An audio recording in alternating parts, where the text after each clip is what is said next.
We are so delighted to welcome you tonight to an amazing presentation.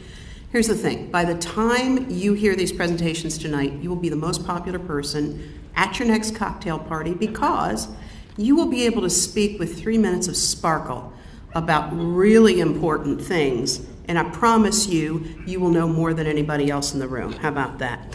This is the first of its kind 3MT competition. 3MT, of course, means 3-minute thesis. I'm guessing they wish that was how long it took them to write it. It did take them much longer than that, but they have done the really hard work, I think, of reducing that thesis to 3 minutes. And so we're going to have a great night tonight. We have 11 graduate students representing 4 academic colleges, 9 disciplines, all here tonight to share their information with you in 3 minutes. And the idea here is, really, that's about all any of us get when we are meeting somebody new and trying to interest them in our work. So 3 minutes is it, and that's what this is about. So to get us started tonight, I want to introduce to you 2 academic officials who will give welcoming remarks and provide some of the background and the rules of the 3MT because it is very strict, so you're going to want to pay attention. The first is Dr. Austin Ago, who joined Old Dominion University as provost in June of 2016. A provost, as most of you know, is the chief academic officer at ODU, and he has responsibilities for undergraduate and graduate education programs and the faculty and their accreditation. Dr. Robert Wojtowicz, I practiced that 4 times, I promised you. Wojtowicz, one too many syllables. Dr. Robert Wojtowicz joins us as well as Professor Ago. Dr. Wojtowicz is the Dean of the Graduate School and a Professor of Art History here at Old Dominion. His research specialty is modern architectural and urban history, and he's somebody you should talk to as well for fascinating cocktail party conversation. Provost Ago and Dean Wojtowicz, would you come on out and give your opening remarks? Thank you.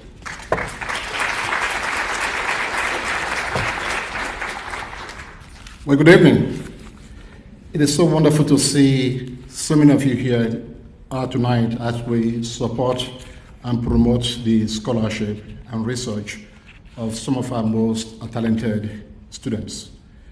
Let me take a moment here to recognize the faculty mentors of the students who will be engaged in this competition. Faculty mentors provide a tremendous amount of support and guidance. And we thank you for your dedication and commitment to graduate students.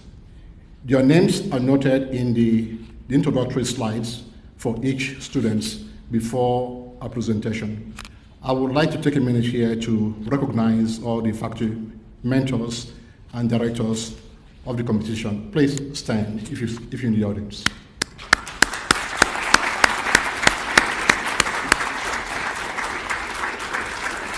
Thank you, Mr. For the benefit of those of you who may not be familiar with the concept of 3 minutes thesis, I would like to take a moment here just to give you some additional background information about the 3MT. The first 3MT competition was held at the University of Queensland in Australia in 2008. With the goal of increasing the ability of our PhD students to effectively explain the significance and importance of their research in 3 minutes, and to do so in a language that a non-specialist can understand. The competition that started as a novel idea in 2008 is now held in over 600 universities and institutions across 59 countries. I commend Dean Robert Wojtowicz and the Associate Dean, Brian Nepota, for bringing the competition to ODU, which is very much in line with our mission as a research institution. Well, we intend to follow the rules and guidelines as established by our University of Queensland. Dr. Wojtowicz will brief you on those in a few minutes. However, we made one slight revision. Well, Queensland University allow only doctoral students to compete with research based on their dissertation in many areas of the world. Dissertations are called theses. Here, besides doctoral students, we extend the eligibility to students in master's program working on master's thesis. Tonight, you will see both types of research. As I turn the podium over to Dr. Wotowicz to offer some remarks and to provide explanation for the rules, I do want to take a minute again to thank all of you for taking the time to be here this evening, and most especially for your support for graduate education and research. And lastly, I would like to commend the students for seeing the benefits and value of this competition and for taking it very seriously. And as far as I'm concerned, all of the students are already the winners. I'm glad that I'm not one of the judges, because if I were to be, everybody will go home this evening with a trophy. Again, thank you so much for being here. Thank you.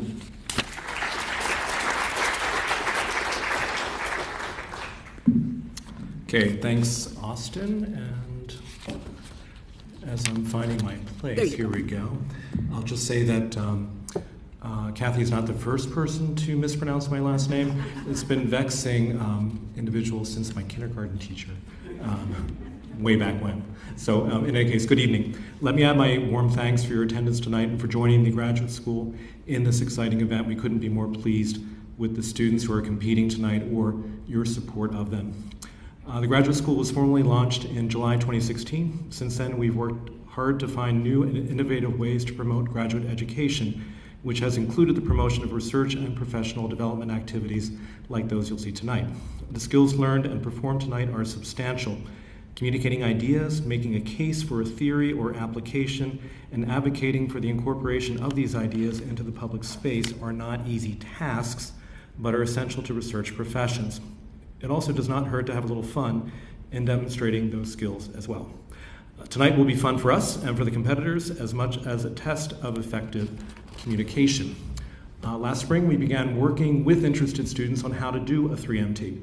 We were lucky and privileged to have assistance from the Strom Entrepreneurial Center's director, Nancy Gurdon, and Dr. Karen Eagle from the Department of Management. Both Ms. Gurdon and Dr. Eagle coached the students, listened to multiple practices, provided feedback, and gave students a relaxed but candid space when critiquing their presentations. Nancy and Karen, thank you for your partnership.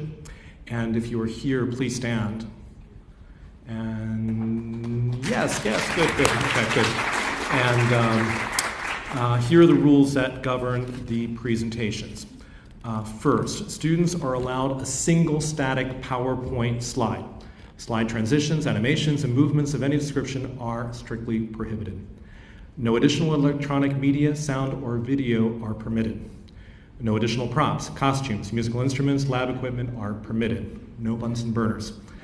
Presentations are limited to 3 minutes maximum. Competitors exceeding 3 minutes are disqualified.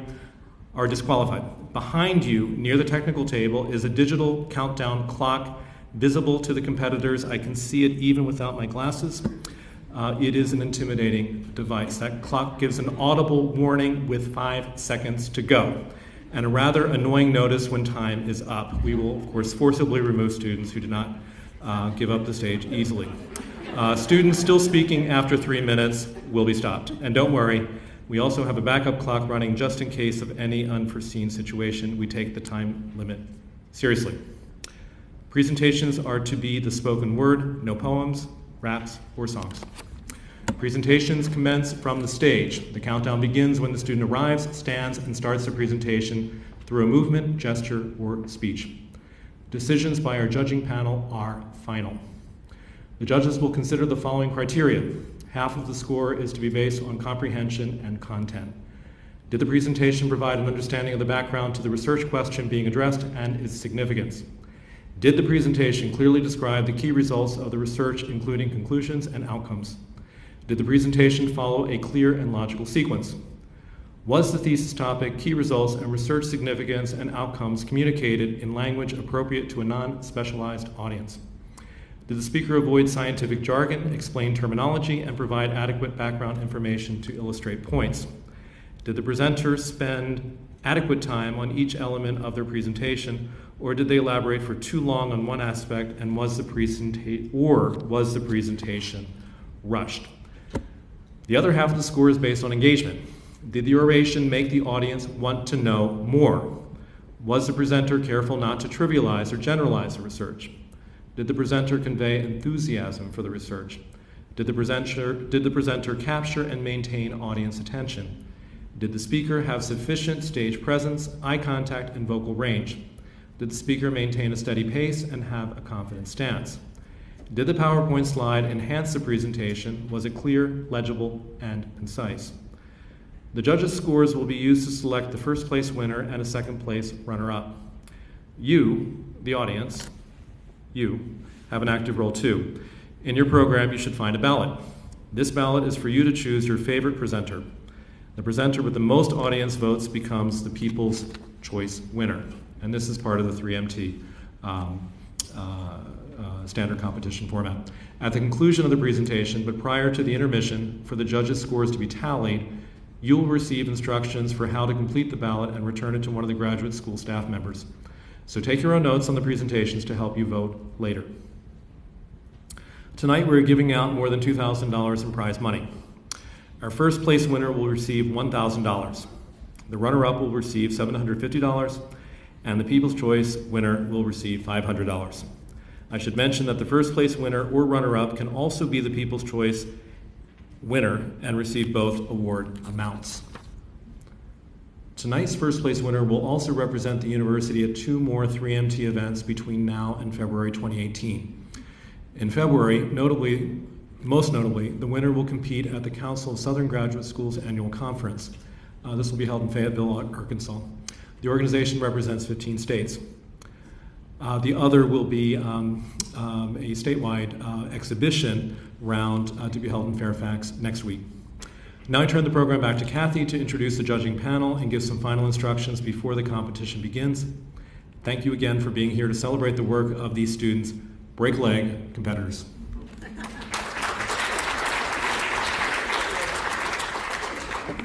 We have 3 exceptional judges for you tonight who have volunteered their time for this event. Their brief biographies are in your program, but will our judges please stand? They're right down here in the front row. Mary Miller is the president and CEO of the Downtown Norfolk Council. Dr. George Nadal is acting deputy district engineer and chief of programs and project management division at the U.S. Army Corps of Engineers. He's also a graduate alumnus of ODU's College of Engineering. And Dr. Travis Reeves is an assistant professor of pediatrics and head and neck surgery at the Eastern Virginia Medical School and at Children's Hospital of the King's Daughters. Would you join me in thanking our judges? Thank you so much. Okay, we are very nearly there. I know, you can't believe it, can you? We are almost ready to introduce our first competitor. Before we do, though, here are some very, very, very final instructions. Y'all have one of these. I know you do. Don't try to hide it. Would you mind putting your phaser on stun or silent or turn it off or do whatever it is you have to do to assure that your Star Wars themed ringtone will not burst out while our competitors are presenting. So if you'll silence your cell phones, that'll be great. I'm going to give you a little bit of time to find that. Also, please do not use flash photography. As you might imagine, a flash could be very distracting and they have a lot to accomplish in 3 minutes. Obviously, we'd love for you to stay as quiet as possible during those 3 minutes. We would appreciate your cheers at the conclusion of the student's presentation. Fourth, if you need to leave the theater for any reason, we hope that you will do so only between the presentations because people getting up and walking around can be a little distracting. School staff will be in the back to help with the door to limit those interruptions. And finally, the reception area will open again after intermission. Who's excited about that? As a reminder, please don't drink in the theater. All food and drinks have to remain in the lobby, so if you sneak some meatballs in your purse, you have to just take it outside. Keep it in the lobby. And again, silence your cell phones if you will. We want to really make this a lovely, lovely experience for the competitors tonight. All right, students, are you ready backstage? Okay, I'm going to assume they're ready, even though they're not answering. You see the countdown clock on the back wall. It says 3 minutes.